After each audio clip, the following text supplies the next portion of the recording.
go. Let's bring it in, get cozy. Let me activate some more caffeine first. Hold up. There you go. You're gonna need it. All right, yes, sir. Let's get settled in. Here we go, man. MIC Podcast, episode 154, where everyone is a master of their own creation. Our guest today has probably given you some laughs in a comedy club here in Pittsburgh. He has also lent his talents over to the people at 880 Wrestling as one half of the commentary team over there. We have Mr. Tyler Ray Kendrick in the building, man. What's going on, bro? What's going on? Hey, congrats to 154. My man, thank you so much, bro. Appreciate you, man. I had a podcast for a while, and I know that it's a grind. It's just a grind, bro. Congrats. Thank you so much, man, bro. Thank you for taking the time, man. You are clearly a very talented dude here in the city, man. Fucking doing your thing, bro. I'm just trying to be like you, man. Hell no, man. Get the fuck out of here.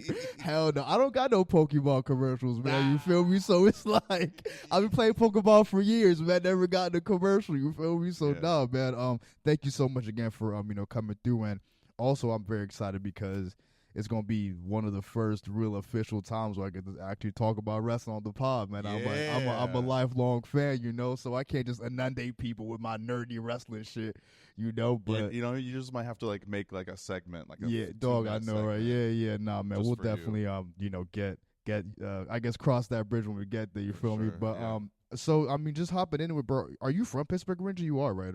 No, I moved here 13 years this year. That's crazy. From Jamestown, New York. I was born in Indiana, PA. Okay. And then my mom was like, we need to move where more black people are. Word. And then we moved to Jamestown, New York. There's fewer black people, but more Puerto Ricans. Yeah, okay, right. Close enough. Yeah. So everyone thought I was Puerto Rican growing up. Yeah, right. Even including the Puerto Ricans.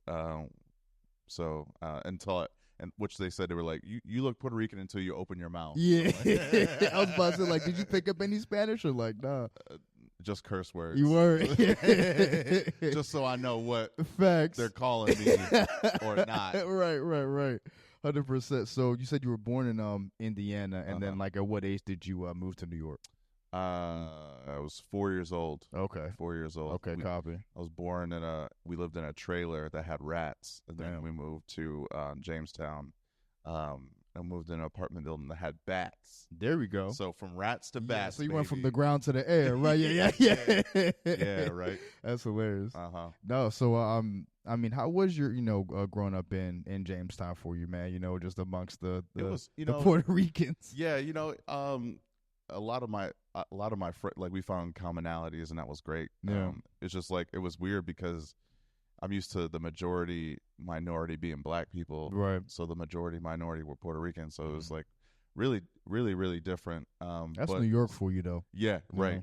But there was still a large amount of white people there. And it was small. It's a small town. They replaced our in our downtown areas. They replaced one of our stoplights with a blinking stop sign. Oh, okay. A blinking stop sign. Yeah, all right. I don't think I've ever seen that. See, because you're from the city. Well, yeah. You grow up in a small town. Yeah. You know all about a blinking stop sign. Yeah, I'm crying. They're like, we don't need a green light. You just need to slow down. Yeah. There's no traffic. Yeah. So. Just vibe with the traffic. Use your discretion.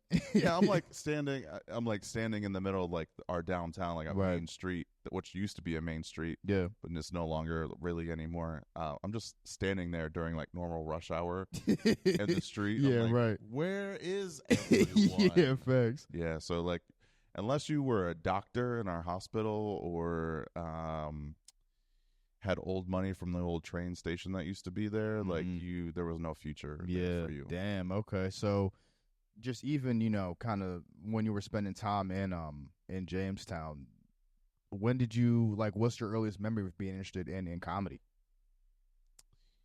That's a good question. I think when I was in second grade, I loved the movie Friday, and I used to just facts. Listen, my mom's friends got a kick out of this little boy asking everybody if they wanted to get high today.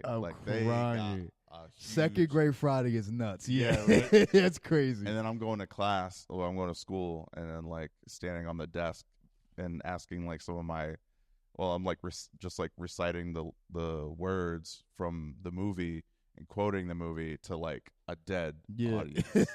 So very used to bombing early. Yeah. Got that out of my system. Well, I mean, like, cause like, bro, in that case, it's like, yo, who is this second grade motherfucker just reciting bar for bar Friday? Who is this phenom? Yeah. That's super dope, man. So just even off that, like, did you like was it something that like you necessarily like noticed about yourself and then like started to pursue, or were you just like, all right, I can quote Friday, it's pretty funny, fuck it, and then like I just like gonna circle back started through? to find my own voice. Okay. I started to like emulate a lot of Chris Rock, Chris Tucker, Will Smith growing up. So then I was just like, I think this is kind of what they do. Yeah, right. I'm gonna stick with this. Yeah. And then like a big component of that was like I watched the Jeffersons. So Yeah, I learned like facts, yeah. a lot of from like situational comedy on there, and then I watched Comic View. Yeah, dude, Comic View is so important to me. Yeah, like because my friends and I would just like watch it at night, and then come into school the next day, sit around the lunch table, and just repeat do each other's like the people's acts that we just right. watched, and like to each other. And just, we were our own like audience, and ever since then I've just been like curious about it until like later in life I would actually like start pursuing, bro. You just even speaking of Comic View, like it's in like this one is like a little bit of like a later cut, bro, but Comedy Central presents. Oh yeah, do you remember, bro? And it's just speaking of just like shit that like sticks you through like at that time, bro. Like this one Greer Barnes fucking stand up, bro. The like his set on Comedy Central presents, bro. Y'all should go look that up. First of all, Greer Barnes is a funny nigga, bro. Yeah. That nigga is hilarious, dog. But bro, it was just such a vast display of just all of his talents, because he was doing like he did this bit where he's playing ping pong with somebody and he's doing the entire noises, and like even like when the ball like takes some airtime, and it's like it's fucking insane, dog. So creative, dog. That shit is so dope. So like just like I can definitely see how just even watching something like Comic View was slowly chiseling. You feel me? Just like early especially on. Comic View, like you get that audience, like a black room. You got to make them laugh. Yeah, no, 100. Because like black people are always just looking at you on stage like this. Listen, when you tell white people you have a show coming up, they'll be like, break a leg. Yeah, right. Black people will be like, you gonna be funny? Yeah, right. You do comedy. Yeah. Are you funny? You better be funny. Right. I love that shit. No, 100%. It's like a little challenge. Yeah. Exactly. And it's not really that rewarding if it's too easy. Yeah, right. No, 100%. But then on the flip side, bro, when you earn that shit, bro, oh, nah, it's genuine, because they're just like, giving it up. Right. So, like, how long have you been doing stand-up? I've been doing stand-up for 9 years now. Okay. Comedy, like, I got started doing improv a year earlier. Right, okay. So I've been performing in general 10 years. And what's crazy is, like, I had so much stage fright before I started doing improvised comedy. Yeah. Like, to the point where I couldn't even do karaoke. Damn, for real. Yeah. Yeah. I'm like, but I don't know the words, and like it's karaoke, well, like no one knows the words, like, right? They're on the screen. Yeah. All right, first of all, there's a melody and a rhythm. Right. You're thinking about this too low scale. I'm trying to put on a show. You talk about and that's what I do now. Like, right. Karaoke. I call karaoke freebasing for comedians. I'm like, crying. You could just go up there and perform. He's freebasing word though. Yeah, facts. Like I could just sign up and perform. Yeah, right. On a weekend with everyone drinking and reacting to music. Yeah, hell yeah. Why the fuck not? So yeah, now I don't even. I have a running list on my phone, and I'll just be like, it'd be like a menu. I'm like, what do I feel like doing this time? Right. All right, Pink Pony Club by Chapel Roan. And it's gonna be funny. Word. No, bro, and just even because like we're bouncing around, but I mean, we're just vibing. But so like, what brought you from New York to Pittsburgh? Like, was it school, or like did you just? I followed. So Jamestown, there's no culture there. There's like no opportunities. So like, you could go to our community college. But what do you do with a degree in like sports administration in Jamestown, New York? Right. You have to move. Right. So like you could chase higher education, but it's still only getting a 2-year degree. But right. So my college girlfriend, I moved to Pittsburgh to be with her, and then I just wanted somewhere else that had culture and opportunities. So this is a place I could afford. This is a place I could get a job. Then we eventually split up, and I decided to stay. Nice. And then my roommate, also named Tyler, shout out to Tyler, was like, "Yo, there's a free sample class, improv class. You should take it." And I was like, how far into you moving was that? Like, oh, it was like several years. Like I didn't find my footing until like 2014, really deciding what I wanted to do.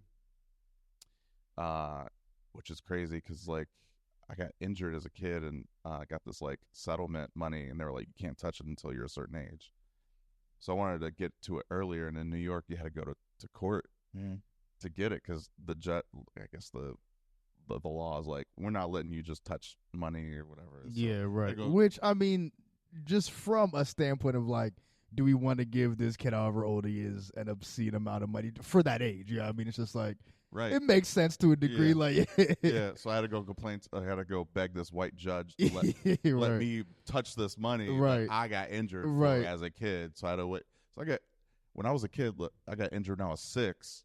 So I couldn't touch it until I was 21. Yeah. Isn't that crazy? Gotta wait 15 fucking years. Crazy. Well, first you got to convince the judge that, your identity is actually your identity, so you can claim the money. Right. yeah, because the judge looking at you like, who is this Puerto Rican trying to get this money? Exactly.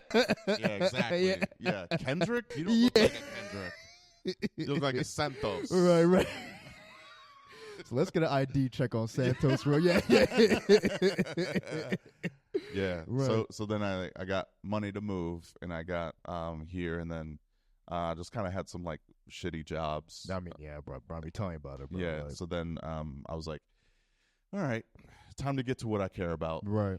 So let's figure that out. And so like, was it? What was like that just period for you when prior to your homie like suggesting the improv class? Like, what was that period like for you when you were just trying to find your footing? Just being a fuckhead, man. Yeah, I mean, well, come on, man. just being a 23, 24-year-old fuckhead. Facts. Like, you know what I'm saying? Yeah. Just trying to figure it out. Yeah. And making some like huge mistakes along the way. Sure. So, and I liked being funny, like around people, and right. Like at parties, and like if people came over to watch a movie, I always have commentary for the movie. Right. So then I was just like, let's just decide on it and do it finally. So, ever since 2015, I've been kind of performing every weekend since. Hell yeah, bro. That's fucking crazy. So like when your homie suggested the improv class, like, how did that go? I was like, oh, dude, good. I was really open to it, but I was like worried. I was like, well, I don't really like performing on stage. Yeah. I got the stage fright, and what if I'm not funny? Yeah. And one of the things about improv that kind of chilled me out was like in improv, you're not really trying to be funny. Right. Yeah. Yeah. Authentic. Yeah. Right. Exactly. So the more authentic you are, the more people are more likely to laugh. Right. The more you go up there and try to be funny, the way more you're gonna fail. Literally. Right. So and just a lot of life lessons from improv and comedy in general, of like failing and then learning how to like learn from those mistakes and bounce back. Sure. And because like I know you're posting the skits on YouTube, like you said, like almost like 9-10 years ago, right? Mm-hmm. So like, was that kind of like the first toe dip truly into like kind of just putting your face out there, getting your personality out there? Like, yeah, I was like, what is this? Am I a filmmaker? Can I make sketches? Yeah, like, right. Is sketch comedy my thing? Right. But like, yeah, just trial and error. Sure. I'm like, this is me holding myself accountable. Yeah. Of like, just do it and see it if it works. And I know like artists in general, like you don't know you're a painter until you put paint to canvas. Absolutely. Right. So you got to see what sticks and what works for you. Hell yeah. And you like, that's all part of the learning process too, of like, am I good at this part, or am I just in front of the camera? Am I behind the camera? Right. Type deal. Right. And then how did that first improv class go? The sample class was good. I really liked it. I signed up immediately, and then I remember Steel City Improv Theater is where the class took place, and I remember like the first class of the 8-week classes. I loved it. Like ran home all the way from Shadyside to Bloomfield. Like ran. Oh shit! I used to live in Shady. Yeah. Yeah. Word. Okay. Okay, so you get that distance. Yeah. It's like a mile. Yeah. 0.8 miles. Yeah. For sure. And That's crazy. It ain't It's around like- the corner. Yeah, definitely not. So I like ran all the way home, just excited because it just felt so good Right. to do something like that. Hell yeah. And then I think there was like 16 or 18 people in my class. That's a lot of people. Yeah. Right. And they were like, they had a show coming up where you could just like, if you're a student, you could just sign up and be on stage. I was like, oh, I'm doing that. Yeah. Right. Oh, I'm doing that. Hell yeah. Best believe. Right. Nobody from my class, nobody else signed up. Oh Everybody else shit. was scared. Right. I was like, oh no, see, like, I'm doing it. This is why I'm here. Yeah. Hell yeah.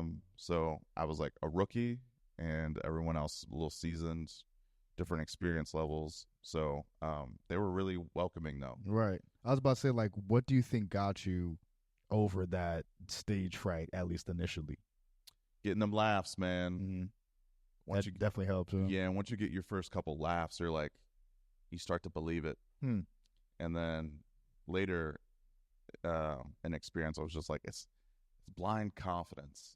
Yeah. Right. So especially in Got to be a little delusional, like, to a level. Yeah. Right? Yeah. Right. you got to be a little crazy. Yeah. for I the mean, lack of a better bro, word. real shit. Like, you know what I mean? It's You just gotta be a little It is crazy. what it is. Like, Mhm. to really any degree, like, I mean, bro, like, just even from like a podcast standpoint, bro, and it's just like, you don't really know until you ask people to be on, but it's just like, people, like, asking people to talk about their life in front of a camera is not like a natural thing for people to do. Yeah, You feel me? So it's, unfortunately, you know Right. what I mean? So it's like, and which I completely understand, you know what I mean? Because, like, again, people aren't, necessarily, used to that. So it's like, just be, kind of cognizant of that. But it takes a level of, I mean, fuck it. It's Like, a little insanity. yeah, like, right. You're banging your head against the wall Hell yeah. consistently until like you finally get it. Yeah. Yeah, there was a lot of that, of just blind confidence and just sticking with it. And then I had a team, like a student team, and then all my and I just was never really used to this much positive teamwork. That's dope. Like even when I played sports growing up, there was a lot of bullying Yeah. within the team, and I was just Yeah. like, Within the team is Within the whack. team, Yeah, dog, that's like, whack. That's whack. yeah, like the starters used to bully everybody that was on the bench, bro. It looking back at this Yeah. shit was like it's been crazy. Of course, right. I was like, why did it feel like we were on different fucking teams? Like, do y'all go to a different school? Like, I was yeah. like, I'm pretty sure we all go to Washington Like, what? Yeah, Middle let School. me check your jersey real quick. Like, I'm like, why am I getting bullied within the? yeah, right. So like this degree of like positive teamwork That's was like dope, new though. to me, and everybody just was so positive, and we gassed each other up. That's hard. which was good. So I was just like, yeah, I think I'm gonna stick with this shit. Bro, and I even want to commend you, man, because I think, bro, comedy is just one of the hardest disciplines in entertainment to fucking master and be consistent with, bro. And the fact that you've been just even consistently, doing stand-up since 2015 is fucking nut. Like, it just speaks to so much, and just Yeah. like the consistency, the fucking dedication. And then I also, want to ask, bro, like initially, right, like you got the first, improv class under your belt and all that. And like, you decided to do stand-up, bro. How did you break into the comedy scene in Pittsburgh, bro? Like, how was that for you? It was pretty tough because there was a lot of gatekeeping. I'm in Pittsburgh for real. I know. Hard to believe. Yeah. Like, really? That's interesting. Gatekeeping in Pittsburgh comedy. Yeah, What? yeah, right. Yeah, so there was a high degree of gatekeeping, and even like minor bullying within that realm. So That's when it gets whacked to me, because Yeah. this could turn Mhm. differently, bro. Like, don't, like, why do you feel like you could just treat adults like that? That's crazy. Like, that's so wild. yeah, and there's a lot of you have to eat crow, like Yeah. meaning like going and as shitty as it sounds, there is a lot to be learned from going on stage at an open mic at 1 a.m. There's a lot. And it's like, like, I don't have, and I'm sure you don't have like any issue with paying your dues and going on at 1 a.m. and, to just cut your teeth, you know what I mean? But like, bullying is just like different. Like you could tell the difference, you know what I mean? Where it's just like paying dues and, you know what I mean? Yeah, it's like, oh, I could see the dues. Okay, so like going on stage late, got it. Do I got to do it in my underwear though? Like, Yeah. If there's just like rumors being spread about you and just people just being just blatantly shitty to you, then that's different. Right. So that's not even about comedy anymore. Literally, right. Yeah, right. So one of the things that was told to me when I was just doing improv, I was like, oh yeah, I'm a comedian. And people were like, some of the gatekeepers were like, no respect for improv, first of all. Second of all, they were like, you can't be a real comedian unless you do stand-up comedy. I was like, bet. Mm-hmm. I will do both. Yeah, word. Not only will I do both, I'll be better at you than you. Yeah, right. At both. Right. No question. Right. So now that person doesn't even do comedy in Pittsburgh anymore. I don't think they but funny how that worked. Like, but and they changed their name. So niggas said you cray. Yeah. Exactly. Right. Yeah. Funny how that fucking works. No, you feel me? Like, no, like, well, first off, there's no respect for the improv. I just want to, and you can't if you don't actually do. And when it's like, but you also kind of have to have it within yourself too. It's like, take the little tidbits and then throw away all the shit that like you don't need. It's like, all right, if I gotta do stand up to be a comedian, I'll just go do that. You know what I mean? Yeah. But I don't have to stop doing improv if I fuck with improv. Like, that's just the exactly. Yeah. Oh, so I get on stage. Yeah. In another art form, right? Yeah, no, literally, bro. I'm sure you've probably heard the little tidbit from Eddie Murphy when he was doing his set and Andrew Dice Clay came up to him like I'm in the bathroom or like after a set or whatever and was like, you're cursing a little too much in your show, kid. He's like, mom to tone it down, and he's like. He was just kind of like, all right, you know what I mean? And then, years later, after Eddie Murphy's fucking Eddie Murphy, you know what I mean? He fucking bumps into Dice Clay in the bathroom again, and like, Andrew just like, hey, who'd have thunk, huh? There you go. I love that. You feel me? I love that shit, though. Because, bro, just follow your own path. Like, it's not to say, like, you're adverse to no advice. You're, like, you're adverse to no critiques. But, bro, like, what you're trying to do. You know what you're trying to get off, man. Just stick with your course, bro. Like, also, success for me doesn't take anything away from you at all, bro. Too, yeah, facts. My success doesn't dictate yours. Exactly. So, like, if I become or you become successful, that's great for you. That's what I'm saying. It ain't got nothing to do with me at all. That just means like more comedians can make it out of Pittsburgh. Thank you. Yeah, right. And that's great. Right. To put Pittsburgh comedy on the map. map. That's what I'm saying. Like, and if one of us makes it out, that is good because then we can bring up the entire scene. Like, it's not like only one Pittsburgh can make it at a fucking time. Exactly. You feel me? Like, we're all fighting for the same $25. Yeah. You know what I'm saying? Like, right. Calm down. That's funny as fuck. Yeah. Unfortunately, you know what I mean. But it's true. So like, and then I had a mentor for a while. He was like someone that started. I went and took classes at another place called the Unplanned Comedy Warehouse in Lawrenceville. Mm-hmm. So I started to learn there under the tutelage of Woody Drennan, who was my mentor, the late great Woody Drennan. So then I learned just a lot of like life lessons through comedy, right. Life lessons to being a better man, life lessons to be more mature, right. Just a good person. So like I owe him a lot of respect. Hell yeah. No, man, shout out to that. So like when would you say that like you or like let me even ask this, like how would you say you developed your style? Like when you were coming up and during that grind. I think it was like, well, my first like open mic doing stand up. I just told a funny story about a celebrity I ran into at a wedding, and then I was just like, I think it's the like secret sauce is just real life silly tidbits and funny details. Right. Just make it silly. I'm not coming for anyone's neck. I'm not a roast comic. Yeah, right. I'm not like a political comic. I care about politics as a person. Right. But that's not my act. Right. So I would say like probably like 2018, 2019, I started to get a good sense of it. Yeah, for sure. And like, just what was the experience for you? Just prior to 2018, like just again building that muscle. You know what I mean? Like, was it Just do any show. Yeah, right. Do any do like a show in like a weird at Trundle Manor. Yeah, That was my first book show, was at Trundle Manor. that's dope. That was a crazy place. They were like, yeah, the green room's upstairs. The green room's just playing like vintage pornography. Yo, Probably man, top that's 5 crazy. green rooms of all Yeah, listen, man, I don't know how you top that as a green Yeah, room. right. Like, yeah, time. that's crazy. And then like you do ones at like libraries, Right. basements at bars, the back of bars. What's like the strangest place you think, like off the top of your head, like you've done comedy? where I've done comedy? Yeah. Indianapolis last March. I went on. I had 2 shows in Indianapolis, and the first show was a former morgue turned Holy shit! event space. What a slash! Yeah. Morgue slash. And it was serving drinks there too. I was like, God damn!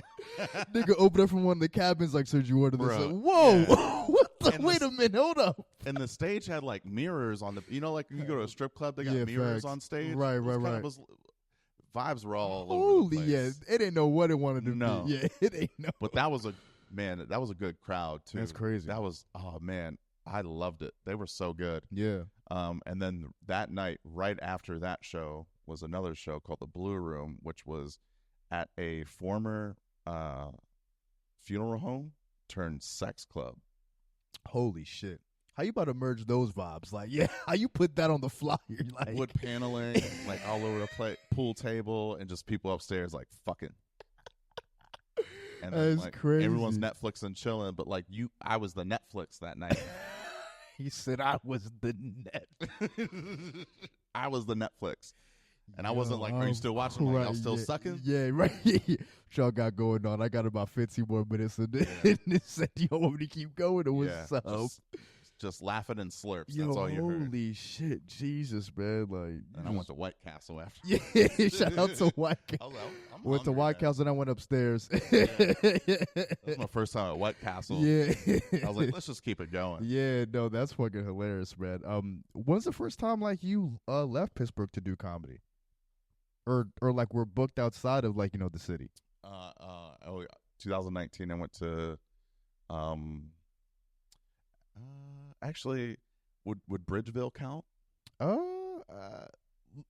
Nah. Okay. Yeah. Let's say Okay. like That's fair. yeah, super outside Pittsburgh. 2019, I went to Los Angeles to go do There you go. improv in the Del Close Marathon. Dope. Which is do you know about Del Close Marathon? No. So Del Close Marathon I don't know if it's still around anymore. I think it might have been a victim of the pandemic, but it was a 48-hour improv festival. Okay. So every hour there was a new improv show on stage. Wow. Okay. So we were invited to go do a show out there, which was really cool. Like the night before, they had a big party at UCB Sunset, rest in peace, and they had like Jason Mantzoukas was there. Oh wow. Okay. Like Saturday, Edgar Woden was there. Oh okay. Word. Kyle Mooney was there. Like Saturday Night Live people were there, just chilling. That's dope. Just chilling. Like, and I saw people from like different sitcoms. I'm Yeah. like, oh shit. Yeah. okay, I'm in fucking LA. Right. Yeah. Okay, Right. LA. Right. And then our show was, man, our slot was a Saturday, like technically Sunday morning Okay. at 3 a.m. Whew. was our slot, and I was just partying Yeah. with my friend in Santa Monica all night. That's hilarious. I'm like drinking. I'm like, I had a hit of his joint. Yeah. He's like, we're popping champagne and like we're hanging out with these girls. He's like, let me know when you got to go to the show. Joint. Yeah. I'm Right. like, all right, let's roll. He's like, we out. So that Let's go. Let's drives me. Let's go. I love this. I love He's this. Sunset. He's just talking to me. He's like, yo, you should be really proud of yourself. Shout out to LeVar, man. Word. LeVar's like, yo, Well, wherever you at, man. Shout Yeah. out to you. yeah, man. right. Shout out to LeVar. He's like, yo, you should be really proud of yourself. Blah, blah, blah. You came so far. And he dropped me off at the show. I get there. I've been partying, so I'm like excited, you know what I'm saying? And then my teammates, so fucking nervous. Yeah. They are like sweating. They're so. You come in like you. Yeah, I come in and Yeah, right. What we doing? They're like, yo, like right. hyperventilating. Sure. And I think two of them like threw up right before we went on too. Holy shit! And it's like after like you mentioned the crowd though, like they're probably just like holy shit, like Ego Wardum's here, fucking Jason Mantzoukas is here, like holy fucking shit, like I'm not trying to fucking bomb in front of these people, right? Right. That show we didn't do too bad. Okay. That show was actually kind of funny. There you go. All right. And then we had another one later in the day at 3:30, I think it was. PM. Yeah. Okay. All right. Word. 3:30 p.m. and it's like mostly kids, like teenagers in the front row. Okay. Yeah. This. Yeah. Man, we didn't do well at all. Yeah. I mean it's a tough crowd. That's a tough crowd. It's a tough crowd, man. You know, our problem was some of the people on the team went dirty too quick. And real inappropriate too quickly. Yeah, right. And that just did not jarred the audience. Yeah. There was no getting them back. There was no getting them back. We tried as best as we could to do that, but we couldn't. It's like fuck. Too soon. Okay, what did you pop out with? Like, is it repeatable? Like, one of the characters was like smoking, and then was like his coworker was like, "Stop smoking! You're always smoking." And then someone came in and tagged out the coworker, so the guy who was smoking was still smoking. But now they're at a movie theater, and the person that came in is not only at the movie theater with them, they're masturbating in the movie theater. Yeah. Mind you, this particular person didn't have the genitals to be masturbating the way that it's they just were. All out of whack. I was like, you the actor don't even have. Yeah, you the actor. And then, man, so we bombed. Damn, everyone kind of went their separate ways for a few hours. Yeah, right. I got really high off of an edible and went back to go watch Ego Wada perform. And then she was in the same show, not on the same team. Yeah. She was in the same show with the custodian, the janitor from Scrubs. Oh, okay. Yeah. My mentor's mentor. Wow. Okay. So, like, that's dope. Man, it could have been a weed. It could have been an improv, but, like, that was that whole gumbo. Yeah, right. Greatest show ever. Facts. The greatest show. So, out of town, LA. Yeah, man. Shout out to that. Yeah, but the experience. You learn from it. Yeah, 100%. Mm-hmm. So, like, what was it like? First gig out of Pittsburgh, where you come back. Did you feel like any like renewed sense of like, man, let's fucking hit this shit? Like, yeah. I was like, now I just have to get back there. Yeah, facts. And I have to get back there. And then, thankfully, in January 2020, right before the pandemic, I got to go back out there. Dope. So I went out there and did several open mics. I did some comedy jam or some like improv jams, and I did a couple classes. Nice. Just murdered it. Yeah. I was Mamba mentality on the plane out there, just not even blinking, just like so focused. There you go. I was like, I'm doing this for me. Hell yeah. I got a lot of red in my ledger and I got to get it out. So, went out and did all that stuff and felt pretty good about it. And then the pandemic. I mean, that's something you can't fucking, the dog like, can't control that. What was crazy is that trip on my way back is when I remember it like it was yesterday. Yeah. Hanging out with LeVar and it's foggy. We're out getting tacos. I was like, is it really like foggy like this all the time? He's like, I ain't never seen it like that. And LeVar lived out there for like several years. Mm-hmm. He was like, I never seen it like this. And then the next day I'm flying home. Man, our plane take off. I'm watching the Pro Bowl and they were like, sorry folks, we hate to report, but NBA legend Kobe Bryant has passed away. I was like, nah, son. That was a crazy ass trip. No, dog, that shit don't even make sense still to this day. It really never will. It won't. But that's just such a fucking moment. But just even like, coming off that, bro, because, coming from someone who, said like they had stage fright and then like evolving into this, like, yo, fuck, I'm just going to mash and I'm just going to mash until I can't mash no more. Like, where do you think, Because, like, I feel like you always had the work ethic, but then, like, it's just, like, you just kind of have to get over that, like, kind of, like, stage fright-ish, which it didn't seem like too big of a deal for you. Like, once you got over that, it was just, like, it was lit. Yeah, my teachers always growing up were like, Tyler's so smart and talented. He just gets really bored. Mm. And if he just focused, he'd be really good at whatever he wants to do, which is true. Yeah. I was just honestly too smart for whatever was in front of me. Yeah.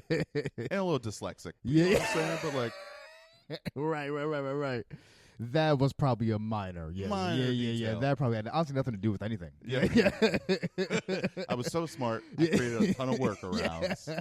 That's hilarious. So then, yeah, you're right. My work ethic was always there, and I kind of got that from my mom. Yeah. My mom worked a lot.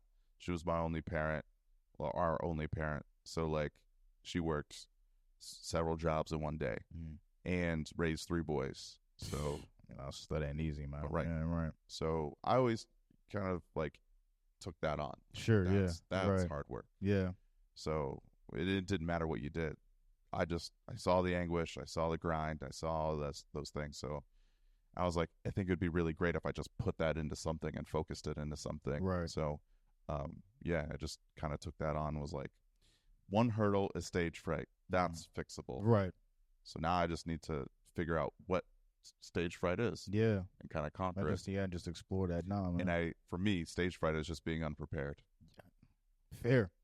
And like, yeah, that's, yeah, man, real fair point, because that's just where the anxiety kind of lies. It's like, oh, like I'm not ready. I don't have a plan. Yeah, exactly. Yeah, you can't just go up there and fucking wing it and vibe up there and hell if you're not, and it's like mentally prepared, if you're like not just like in the zone, if you're not thinking about it, like you don't have like an idea what's gonna happen, you have no experience, it's all of that, just being unprepared. Yeah, right. So the more and more you prepare yourself mentally with your material or no material, right, if you practice enough, etc., the more you just get over it. Hell yeah, man. Just kind of going back to when you said, so like you said, like 2018, 2019 is kind of when like you started to find your flow. Like, what did you notice within those years? It's like about your approach. Excuse me. That was just that would make you say that. Like, was it just from a consistency standpoint where you're just like, okay, like I'm entering these rooms and I'm getting laughs on, boom, boom, boom. Like, was it something like that or? Yeah, it was. Yeah, I was like, I know there's people better than me. Right. And I remember this Kobe quote, which was like, whenever he first joined the Lakers as that 18-year-old rookie, which was, y'all are not going to punk me. He told all these grown men, y'all not going to punk me. Some of y'all might be better than me, but you will not outwork me. So shout out to Kobe, bro. 18. Yeah. 18 talking Standing to on these business. things, bro. All talking to these, like, yo, I don't give a fuck. Standing on business. He's like Byron Scott. Standing on business. 23 on the Bulls. I don't give a fuck. I don't care. You will not outwork talking about me. Right, facts. So, like, I remember that, and I'm just like, all these different things. Like, right. I was always such a big fan of basketball. Hell yeah. Basketball was such a big part of Jamestown culture when I was growing up. Okay. So, like, basketball was always, and I was like, not a great basketball player, but some of those things I could just incorporate into 100% my life. Right. So, getting into my flow and figuring out like, this is it. Once I had my 5 minutes, once I had my 5 minutes, then I work on another 5. Now I have 10 minutes. So then work on another 5. Now you have 15 minutes. So now I'm bookable. So I can host. I can do 5 up top. I could do 15 minutes. Work on another 5. Now I can feature. Right. So you just work for those milestones to be like, I'm bookable, in a sense that I have the time. But I was like, now we just need to make it really good. So once I do get booked for stuff and in front of people, it's going to matter. Right. How would you say like your approach to, I guess, just like, coming up with your jokes or really performing has evolved since you started? I always just write things down as they come. I'm never texting and driving, but I am writing jokes and driving. Right. At a red light, bust out the voice, the voice to text. Yeah, facts. Right, facts. So I will do that, or I'll wake up in the middle of the night, write something down, or just as life things come. Right. I'm like, this in theory is really funny. Right. But there is an opportunity to make it even funnier if I kind of embellish in some of the details. Sure, right. Because, I mean, I always use the example of Dave Chappelle's joke about, like, the baby selling weed. Yeah. Right? Just goddamn baby selling weed on the Do we actually think it's a baby? Yeah, fucking no. Right, in real life. Yeah, right. But is it funny? Yeah, right. So, like, right. that's just kind of what I've been going with. It's just like a silly detail that turns the whole story around. Right, no, 100%. Yeah. What do you think about, like, the current state of comedy? Like, we'll get to, like, Pittsburgh specifically later. But this is, like, as far as, like, the whole, I guess, scene, like, and it's kind of on the back end-ish now, but, like, comedians kind of feeling, like, pigeonholed. They can't say what they want to say. They can't, or, like. Say it. Yeah, or just, like, trying too hard to go against the grain type vibes. Like, I always say it. See what happens. Right. Say what you want to say. Word up. Right, I'm facts. like, and I'd be like, what do you want to say? Yeah, facts. And why do you want to say it? Right. Okay. 100%. Right. All. No, I love that. Because, like, I'm not going to sit here and say I'm some saint and, like, haven't tried some edgier stuff when I was younger. Right, of course. But then again, like, the intent has always has to be correct. Yeah, right, Your exactly. intent with that. Right. Not every comic needs a trans joke, okay? Not every. I know, right? Not you don't. If that's not your identity or your history, you don't need it. Right. You don't need to just create one. Right, exactly. Jeff, the open micer, we don't need a trans joke. Right. Don't go into that bag. Like, we don't need it. Right. Because that's not you. Yeah, right. Who are you? Right. That's better. The key, right? Yeah, that's an easier lane. I think Anthony Jeselnik has a really good. Love Anthony Jeselnik, man. Pittsburgh Rays, bro. Shout out to Anthony Jeselnik, man. He's got a really good quote. Well, he quotes Andy Warhol. He was like, "Good art is getting away with it." Yeah, bro. Love that quote. So, I agree. And that's I agree. Comparable to that's like goes with stand up as well. I agree, 100%. In most comedy, so I think most things are on the table. Bro, if they're funny. Bro, best example, son, bro. Niggas let RDJ rock blackface, bro. In Tropic Thunder, bro. And it's just like, listen. In hindsight, sure, it was crazy. And in fact that this Robert Downey Jr. is nuts. Like, the Iron Man's just fucking. Yeah. But, like, it's like Tropic Thunder was a funny movie, son. Oh, like, yeah. we all enjoyed Tropic Thunder. You know what I mean? Like, and that aspect of it, that as jarring as it was just almost like, you're just kind of watching the movie, and it's like, oh, like, this is a funny movie. You know what I mean? So it's like he kind of... I'm biracial, so, like, every 3 years, I'm like, it's funny. It's not funny. It's funny. It's not funny. I'm crying. Right. That's bad. Right. I go back and forth. And I watch so many videos on TikTok of people smarter than me being like, this is why it's not okay. And I'm like, and I see your point. I mean, bro, fair play. You know what I mean? But it's like, I'm also not going to lie. And so, like, niggas weren't laughing at Tropic Thunder 100%. when we're watching it. You know what I mean? It just is what it is. Like 100%. Yeah, facts. I was like, I see what they're doing. Yeah, right. So, I'm the dude playing the dude disguised as another dude. Yeah. And I was laughing my ass off. Dog, bro, we all were, you know. But no, man, like it's and honestly, that's one of my favorite quotes from Jeselnik, or from Warhol. But you know, I did hear just like re-quoting him. But yeah, bro, good art is getting away with it, man. Just because like in every case where like you think, oh, can they? It's just like, listen, man. Like if you have to go back in hindsight and been like, I mean, today it wouldn't fly, but at the time it was like they kind of got that off. 100%. Yeah, it just is what it is. Right. I was watching actually a really good Bernie Mac's first set at Def Comedy Jam. Oh my gosh, hell, dog, what? He's like, I ain't scared of you, motherfuckers. Kick it, yeah. Man, dog, legendary, bro. He killed that, bro. So I always love going back and watching. Fast forward into in your career, man. You were voted Pittsburgh Magazine's best comedian, bro, back to back, 22 and 23, man. Clap it up for that. That's fucking huge, man. That's incredible, and congrats on that, bro. Thank you. But what would you say for those 2 years was just clicking for you, man? That just gave you the honor back to back years, like, man. Like looking back at it. LeBron game 6 against the Celtics, like when he's like kneeled over, making that like mean face. Yeah. That's what it was for those 2 years. I love bro. I love that. Just like uber focused. Right. Like locked in. What was like your ground looking at? Like, were you just like doing shows really fucking every day, or like what was the? I was just trying to be funny, and there was a lot of politicking too. Yeah. So like, not only am I trying to be a good, I gotta be really good on stage. Facts. And now I need to like meet people. Yeah. And like be social, grow my network. How do you navigate that? Like, are you someone that like, cause I feel like we're someone that says like we like to talk to people, you know what I mean? But it's like when you throw the network and label on, then it becomes like, all right, who do I gotta fucking introduce? Like, it just kind of has that dredge to it. So like, how did you like approach it? Like, are you someone that likes a network? Or? Yeah, I think what was great. I knew a lot of entrepreneurs because my day job that I had.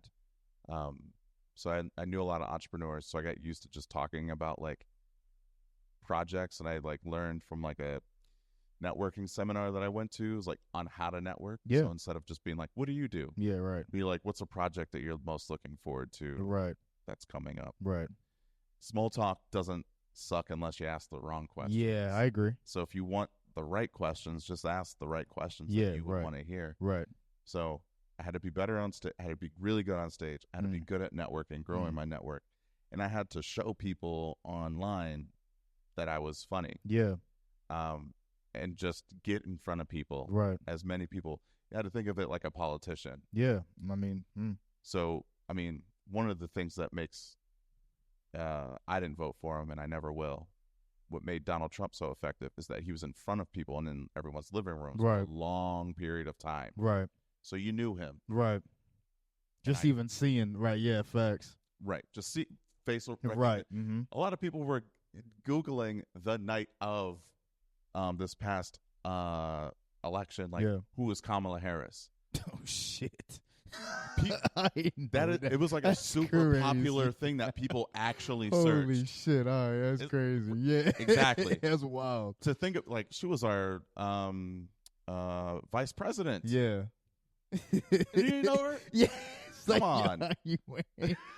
That's low key Joe's fault too. Low key, it's just like the sleepiness rubbed off. Yeah, like, right. Making niggas forget Kamala. That's crazy. Like how? Right. But anyway, like crazy. Just taking some of those things, like things politicians do. Yeah. Right. So I actually had to think about it that way. Yeah. I mean, yeah. It's who you know. It's you gotta be good. Yeah.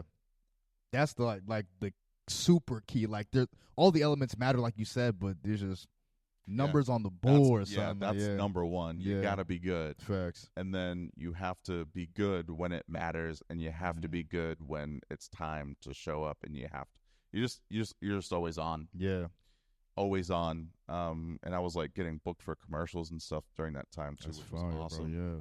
What was the first commercial you got booked for?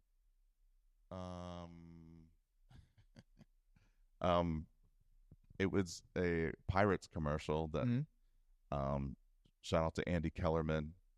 He booked me on this like Pirates commercial where like during 2020 they had no fans in PNC Park, but you could like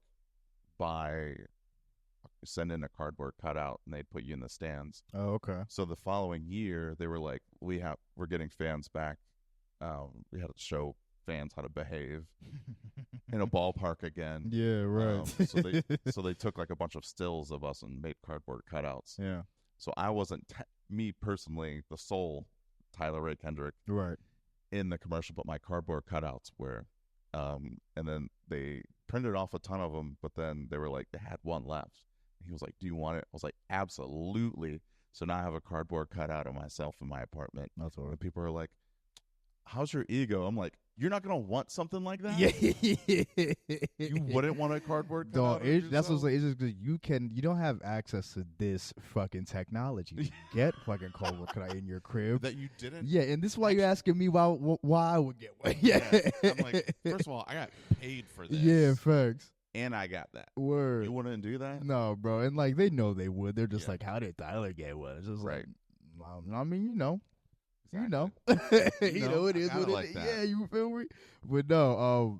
I mean, that's super dope. And like, it's funny you said too. They got to remind people how to act at PNC Park, bro. I can only imagine. Like that shit And was it didn't probably work. like, yeah.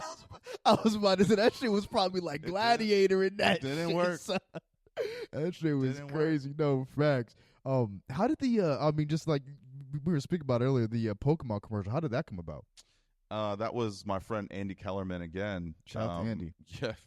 Listen. Yeah. He was like, I want to start. He's like, I got this really good idea, and I'm working with a big company.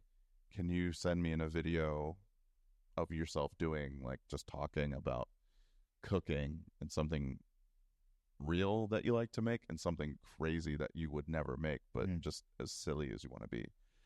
So I just did that, and I got the call, and they were like, come on in, and we filmed out somewhere in like I think North, or is it North for Sales? Okay, yeah. I never know how to fucking say that. Yeah, North. I'd be saying Versailles. yeah. Yeah, like Just imagine yourself as a moron and then say it. Right. One of those fucking type Western vibes, PA right? things, Real man. shit, right? Bro, Duquesne almost gave me a stroke when I first saw it. I was like, "What the?" Fuck? Yeah. Why'd we let like a steel mill worker name everything around here? I'm like, "What the?" Ingesting lead and shit. Anyway, Dog, man, real shit, though. I've never seen a Q in a word like that before in my life. So, like, yeah, right. Duquesne, like, Dog. is Duquesne? Dog, it took, bro. I was calling Duquesne for a year and some change, Yeah. bro. I'm just like, I'm the asshole. yeah. Before I heard someone said, I'm like, Duquesne. Who is that? Duquesne Williams? Like, who you talking? You talking about Duquesne Williams from Maryland that went to fucking Farquhar? All right, word. No, man. No, that's super funny. And I just even want to, just kind of get your own personal, and like 10 years in comedy is kind of tough to recall, but what was like the performance that like you walked away from, like your favorite performance, or you're just like, yo, like shit was clicking, like I was on that one. I have several in my mind. Well, I mean, that's a good issue. I think, well, let me just put it this way. It's not like one particular one. It's like what I would determine those to be. Mm-hmm. Applause breaks on premises. So when I deliver a premise, it just gets an applause break. Yeah, right. That's how I know shit is lit. Yeah, right. We're on. I got him. Right. Yeah, right. Or it's in addition to that, not or. If something happens in the audience and I don't react, I just stare, and they just laugh anyway. Man, yeah, right. That's the easiest. You're like just being you. It's just like literally, it's like foot. Yeah. Because like recently, I had a show on Friday, and I was doing stand up, and I delivered my premise, and somebody was already laughing, and the premise wasn't even funny, but like I just had them. Yeah, right. So I was like, yeah, I'm still recovering. I had COVID-19 3 months ago. I still can't taste or smell. Oh no! And then someone just starts laughing. I was like, God damn! And it was like someone from my improv team. Like, see, it be your own people. Yeah, right. Just fucking up the flow. Yeah, but son, no. And you know, and then like just reacting slowly and taking your time. I love that bit of yours, because I was like, watching some of your bits, just like researching you. So that COVID bit where you're like, yo, I can't fucking smell or taste. I'm about to start eating ass. Fuck. I'm like, yo, that's stupid. Son.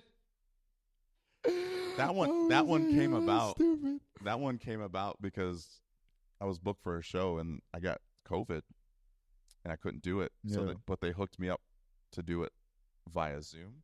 Okay. For the live audience. Okay. From my living room. Okay. I mean, all right. And then I just like it did that joke. Just like I just wrote it like 10 minutes before the show started. No, I love that. And they were like, that was so funny. I was like, I'm just gonna keep trying it and see what happens. Yeah, I had like COVID material before, but it was never like soapboxy. Yeah, right. Yeah, Get yeah. vaccinated type Yeah, shit. yeah, Just my own experience with 100%. just silly details. No, that's what I'm saying. Like, you just, that's a perfect marriage of, like, what you were talking about. Yeah. But again, man, like, I do want to mention, let's talk about some fucking wrestling, bro. Like, Yeah. you know what I mean? Yes, sir. We could talk about your career literally for like the next 2 hours, because again, bro, and I just want to again shout you out, man. You're fucking doing your thing, and Pittsburgh comedy wise, man. Like, it'll be dope to see you grow, and hopefully, man, it'll take you, far beyond Pittsburgh, man. Do your thing. But I do want to know, when did you get involved with 880 wrestling? So I started training as a wrestler. Oh shit! Okay. 2 years ago. Fire. Yeah. How's that been for you? It was a lot of fun. I don't train anymore. Yeah. A lot of things. It's hard to train and then also like perform. Yeah, I mean, because like if you get injured like I did, like it takes you out. Yeah, facts. So I performed, or like I trained for a long time. I trained for like 10 months. I knew how to do suplexes. I knew how to do like crossbody. I knew how to do like leg drops, body slams, like a lot cutters. That's nuts. Yeah, a lot of good stuff. Almost gave myself a concussion doing a frog splash from the top rope. Holy shit. Face just smacked the canvas. Oh my gosh, yeah. Seeing stars. Yeah. They're like, "You all right?" I'm like, "I'm just never doing. I'm a brawler." Yeah. I'm a brawler. Yeah, let's stick to the ground, bro. I'm like Stone Cold. I'm a brawler. Right, yeah. So it was a lot of fun, and then one day we were training, and I was like, man, I'm like tired from work. I got a lot going on in my head, and then I'm like, last thing I want to do is go train right now, go run. Right. But I know I'll feel accomplished if I do it afterwards. Yeah. I was like, don't go. And then I eventually went, and then during one of the drills, broke my ankle. Damn, son. Yeah, those injuries. So like, so did you want to be in ring at some point initially? Yeah. Okay. Yeah. Right. Yeah, I had a whole persona. What was it? Big Fudge. Big Fudge. Big Fudge. He could only say his name like Groot. Like Groot. That's funny. Yeah, that's funny. And just find different ways to say it. Yeah. Big, like almost like Ron Simmons in a sense too. Like yeah, you're right. Yeah, yes. Facts. That's 100%. Funny as hell. I love that. Yeah, that's comedy great. Character, a baby face. That's funny. Yeah, I love that. Yeah, I loved it. But that fucking ankle, that's a motherfucker though, dude. Bro. Yeah. When I broke it, that was like the first major bones I broke. And then instantly made a joke. I remember being on the canvas, everyone's sitting around me. I'm like, this is the point in a football game where they play that somber music on Fox during a football. You know the one I'm talking about. No, the lower tone is it? They dropped the tone a little bit.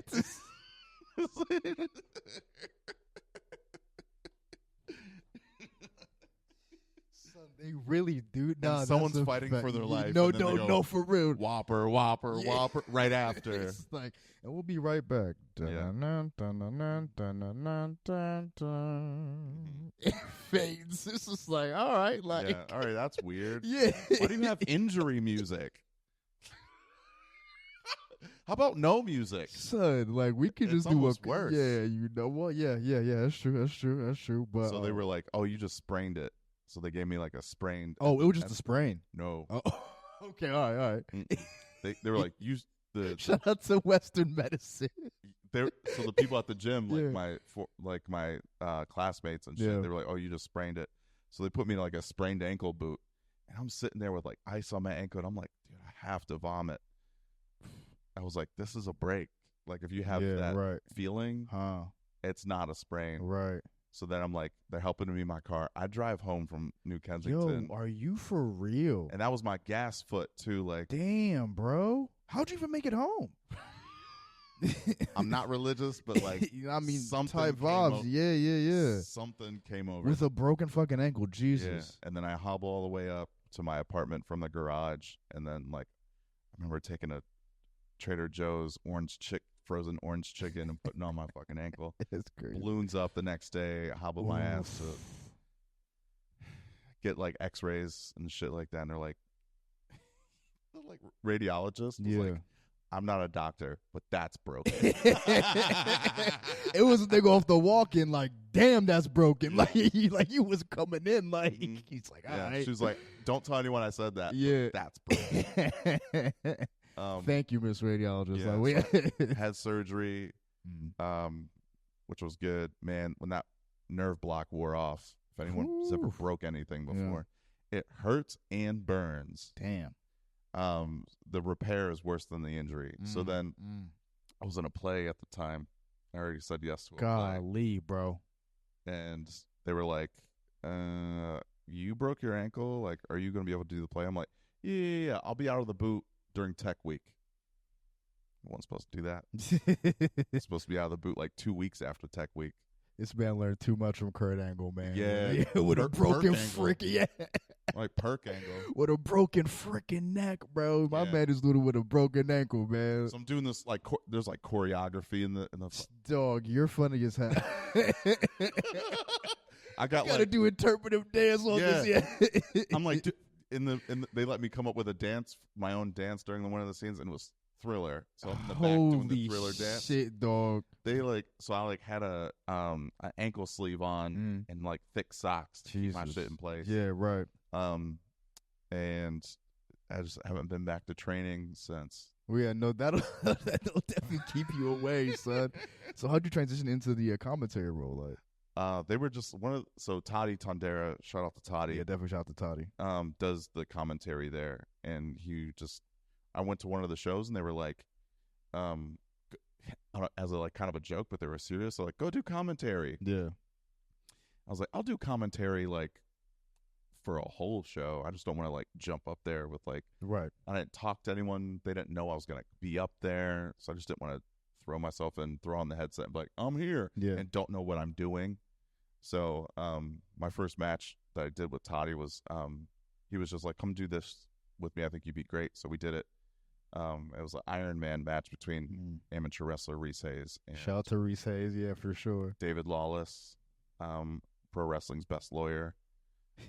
So they had a 60-minute Iron Man match. That's crazy. That was the first one I called. That's crazy. So I've just been doing it kind of almost weekly since. Yeah, and just being involved in the business from the commentary standpoint rather than because like you had the at least like the aspirations to like train in the ring. What's like that different perspective for you when it comes to like commentary versus like you being in the ring and taking the bumps and all that? Yeah, you're still collaborative. Yeah, right. Meaning like you go meet with some of the workers before the show starts, like right. Especially people who are there from out of town. So you're like, what are your moves? Like, right. Talk to me about you and kayfabe and what this means to you in kayfabe. Copy. Okay. Tell me something you want me to tell people or get over for you during your match. Like, is there a story somewhere else? Is there like, can I pitch? Can I pitch like you working somewhere else next week? Something like that. Right. So, and then you always just like go over the card before the show. I don't like to know what's going to happen. Yeah, right. Personally, right. They'll have they'll send us like the results. It's predetermined. No. Wait, Tyler, wait. Yeah. So they'll like share with us the results, but I always just skim over those. Right, like, right. I want to show genuine organic reactions, right, for 100%. Yeah. Who taught you just like was there any source of knowledge for you like as far as like knowing how to be like a good commentator, or like it was just all self-taught? Or Toddy has shown me and told me a lot. Okay. And then I also just like went out and sought out knowledge as well. One of the things I learned was as color commentary is don't just tell people what's happening. Tell them why it's important. So like in a wrestling sense, let's say Undertaker is wrestling Stone Cold Steve Austin. Right. And Undertaker just hit Steve Austin with a tombstone. Rather than just being like, he hit him with a tombstone. Steve Austin is suffering from a neck injury. Right. That's one of the things he's been holding like all match. Yeah, like, right. Especially if someone's like working a body part all match. Sure. You call that out. Right. And they'll tell you that, like, if you go over that with someone before the match, like, this is our angle, that we're going to work this angle. Yeah. So, just learning stuff like that and just I watch a lot of football, Yeah, I mean, yeah. and no one's worse at color commentary than Chris Collinsworth. So just don't do what he does. Here's a guy. Shut up. Mike Tirico, just do it by yourself. And this guy, he plays football, folks. If you haven't noticed, he's got the pads on the Patrick helmet. Mahomes glazing. Yeah. It's crazy. So Well, I just don't do what he does. Well, this is a Patrick Mahomes slander channel. I'm not sure if you knew that coming into this. This is a what now? This is a Patrick Mahomes slander channel. I'm not sure. Oh, if you is knew that that? right? Yeah, Okay. yeah. Coming in now, man. I'm just happy they fucking lost. It's just I have a whole vibe for Mahomes. Shout out to the Eagles, man, doing what they had to do. I bro. guess. Yeah. I'm not an Eagles guy. I mean, bro, none of us are. I mean, like we're not Eagles guys. I but, used to be when I was a kid. No, for real. I was a big McNabb guy. Oh Yeah. my Okay. God. All right. There you go. All right.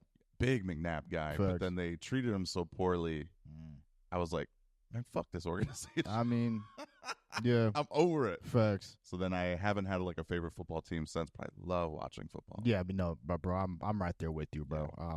Before you wrap up here, I just want to again, man, get your personal perspective, man, on just like the comedy scene in Pittsburgh. Just jumping back to that, man. Like, what do you think it needs? What do you think it's lacking? Again, just from your standpoint, what would you like? What kind of jewels would you drop to anyone coming up in Pittsburgh in the comedy scene? Like, I would say we need fewer open mics and more shows. We need more people focused on the business end of comedy and how to market a show, and understanding that just making a silly video to market your show Right. to the people who already follow you right, isn't going to get the job done. right, You have to, I mean, believe it or not, Coca-Cola is still out there trying to get new consumers, right. even though they're Coca-Cola. That's a good point. Yeah, So people don't know you do stand-up comedy, Right. and they don't know you. So make sure they know you, right, and then make sure they come to your show and buy a ticket Mm. and put on a good show yeah, so they come back. right. Facts, 100%, bro. TR Kizzle. Yeah. Thank you so much for course. coming through. This is just the point in the pod where, if you got anything that like you want to plug, where people can find you. If you got anything out there that like you want to draw people to, please plug it. The floor is yours, man. But thank you so much, bro, for coming through, man. This is a fucking dope Pleasure's episode, all man. mine. Nah, man, this shit was Congrats. fire. No, thank you so much, bro. 154 episodes? 154, man. Thank you so much for coming through. But my man, the floor is yours, bro. So, You can find me in Pittsburgh, Pennsylvania, or your nearest what am I trying to say here? Your nearest urgent care. Your nearest urgent care. I've been sick a lot lately. But you can find me on all social media, Tyler Ray Kendrick, or my website, tylerraykendrick.com. Or you can find me just having a good time in Alloy 26 with some new friends. Hell yeah, man. Absolutely, bro. Listen, Tyler Ray Yeah. Kendrick Yeah. in the building, man. Yes, MIC sir. Podcast, episode 154, where Rap is a City, master. the basement. Hell yeah, where is a master of their whole creation. Tyler Ray Kendrick in the building. Where we out, bro. Peace.